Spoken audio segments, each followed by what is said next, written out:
Hello, good morning, जय श्रीराम. आणि आज आहे बुधवार. तर माझी आंघोळ वगैरे झालेली आहे, तुळशीला पाणी घातलेलं आहे आणि सार्थक आणि ह्यांना दोघांनाही बाहेर जायचं आहे. सार्थकने कॅम्प्युटरचा क्लास लावलेला आहे, त्यामुळं मला लवकर नाश्ता करायचा आहे.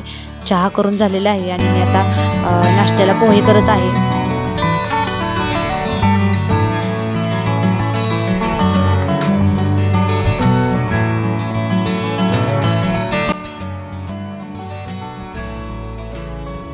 सकाळी नाश्ता वगैरे करत होते, त्यामुळे माझं जे बाहेरच्या वाट्यावरचं जे मी रांगोळी काढते ते राहिली होती, तर ती मी आत्ता झाडून काढत आहे स्वच्छ.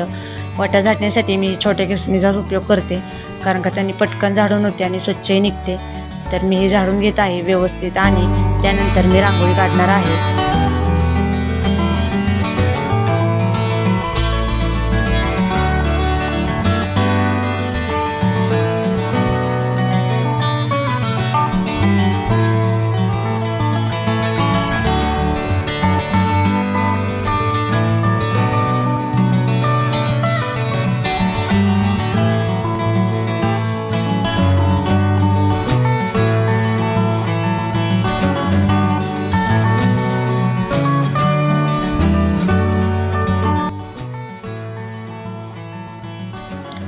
रांगोळी काढत असताना अर्णवचा अभ्यास झाला होता, तर तो मला अभ्यास दाखवण्यासाठी आला आहे.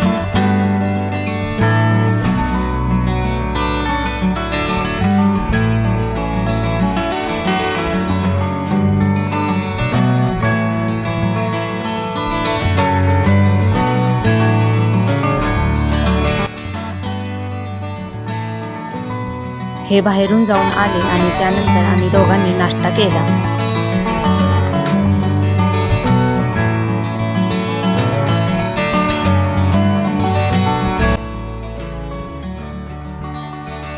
त्यानंतर मी आलेले आहे किचनमध्ये आणि मी नाश्ता वगैरे झाल्यानंतर माझी भांडी वगैरे सर्व काम बाकीचे आवरले आणि त्यानंतर मी स्वयंपाकाला लागलेले आहे. तर मी आज टोमॅटोचे सार बनवणार आहे. त्यासाठी मी टोमॅटो उकडून घेतलेले आहेत आणि मी त्याची आता साल काढत आहे.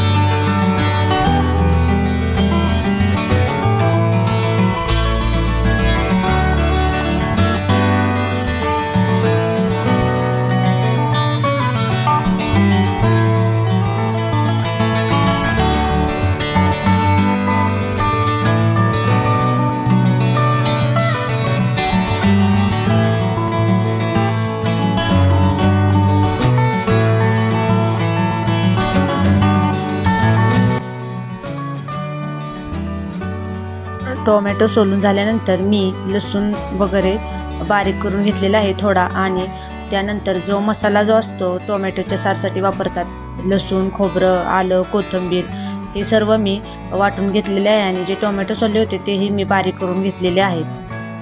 आणि आज ढगाळ वातावरण असल्यामुळे सूर्य म्हणजे ढग येत आहे आणि मध्येच ऊन पडत आहे, त्यामुळं व्हिडिओची जी लाईट आहे ती कमी जास्त होत आहे, फ्लॅश लाईट.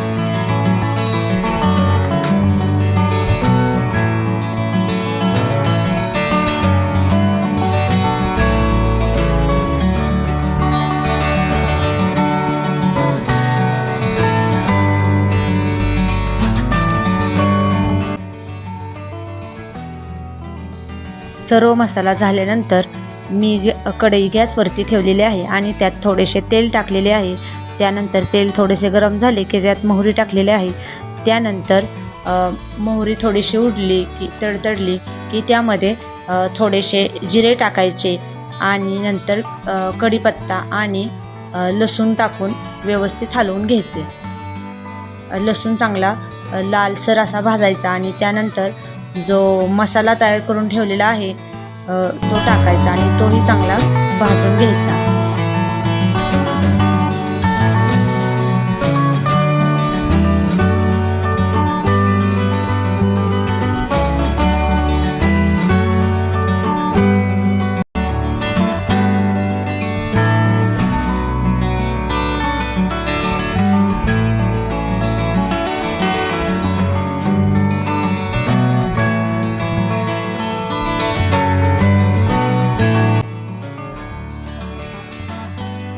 मसाला भाजताना गॅस मंद आचेवर ठेवायचा, म्हणजे जो आपण टाकलेला मसाला आहे लसूण खोबरं वगैरे ते करपत नाही. आणि त्यानंतर त्यात थोडेसे धने पावडर, त्यानंतर हळद आणि थोडेसे जे लाल मिरची पावडर असतात ते टाकलेलं आहे आणि तेही मी हलवून घेतलेलं आहे व्यवस्थित. आणि त्यानंतर जे टोमॅटोची जी मी प्युरी करून ठेवलेली आहे ती ह्यामध्ये टाकायची. आणि हा मी घरचा मसाला होता आमचा नेहमीचा, तोही मी थोडासा टाकलेला आहे.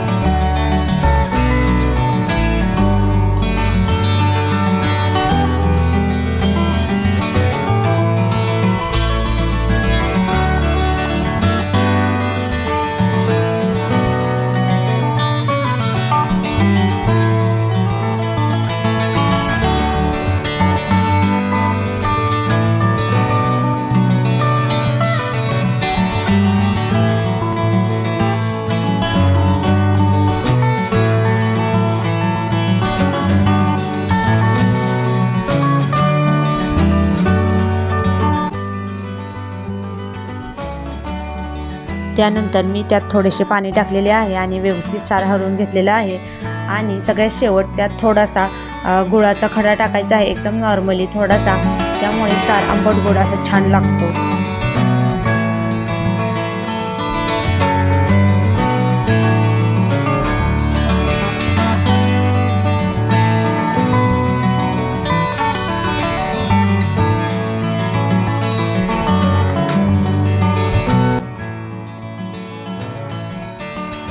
सार करून झाल्यानंतर माझी बाकीची जी कामं होती ती आवरली आणि जेवणं वगैरे झाली, दुपारची भांडी वगैरे घासून झाली. आणि त्यानंतर माझे दुपारची जे एक्स्ट्रा कामे असतात, थोडीशी काही राहिलेली असतात, तर ती मी करत आहे. आणि आज मी पितळेचे डबे 2-3च घासायला काढलेले आहेत आणि बाकीचे जे आहेत ते मी नंतर घासणार आहे. तर आत्ता मी किचनचे काम नेहमी थोडंच करत असते, एकदम कधीही काही काढत नाही. त्यामुळे कंटाळा येत नाही आणि जे घेतलेलं काम आहे तेही व्यवस्थित पार पडते. त्यामुळे आळस वगैरे येत नाही ते काम करताना.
सर्व भांडी घासून झाल्यानंतर मी व्यवस्थित पुसून घेत आहे. त्यामुळे पितळच्या भांड्यांना आणि तांब्याच्या भांड्यांना डाग पडत नाहीत. आणि डबे पुसून घेऊन ते व्यवस्थित फॅनखाली सुकायला मी ठेवणार आहे.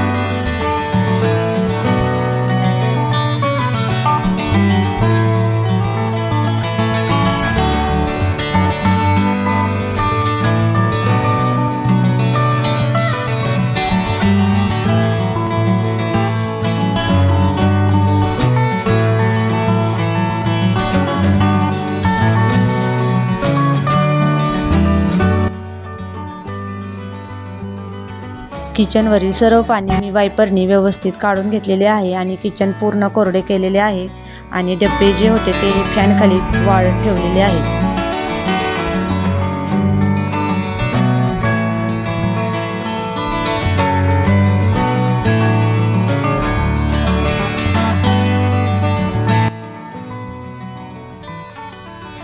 थोडीशी विश्रांती घेतल्यानंतर मी पुन्हा किचनमध्ये आलेले आहे आणि आज मी बनवणार आहे मुलांसाठी गरा बेसन लाडू. आर्नवला खूप आवडतात, सार्थकला, सईलाही खूप आवडतात. तर मी इथे जे भांडे ठेवले आहे स्टीलचे त्यांनी मोजून गरा घेतलेला आहे आणि तो व्यवस्थित चाळून घेतलेला आहे आणि कढई गॅसवरती ठेवून त्यामध्ये थोडेसे तूप टाकलेले आहे आणि तूप गरम झाल्यानंतर त्यात पहिल्यांदा गरा टाकणार आहे बारीक आणि त्यानंतर ह्याच भांड्याने मी बेसन पीठ ही मोजून घेणार आहे.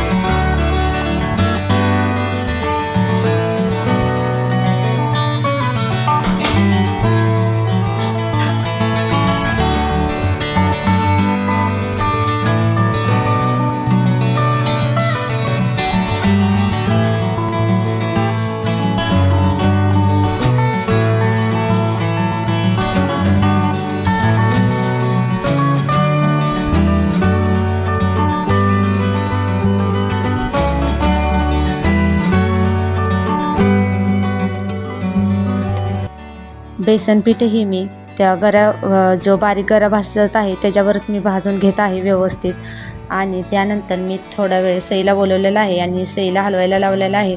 तोपर्यंत ह्याच भांड्याने मी साखरही मोजून घेत आहे. भांडं बरोबर नाही घ्यायचं, थोडंसं कमी घ्यायचं आणि ही साखर मी बारीक करून घेत आहे आणि त्यानंतर थोडेसे वेलदोडे तेही मी बारीक करून घेणार आहे.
वेलदोडे आणि साखर बारीक करून झाल्यानंतर मी हे पूर्ण व्यवस्थित हलवून घेत आहे आणि ह्याला खूप व्यवस्थित मंद आचेवर असे भाजून घ्यायचे आहे आणि चांगलं भाजल्यानंतर ह्याला व्यवस्थित असे थोडेसे आपण जे तूप टाकलेले असते ते परत सुटते आणि एकदम बारीक होते आणि जे मी पिठी साखर बनवून ठेवलेले आहे तेही मी आता एकदम बारीक गॅस करून थोडी थोडी करून त्यात टाकून मिक्स करून घेत आहे आणि वेलची पूडही मी सगळ्यात आधी टाकलेली आहे.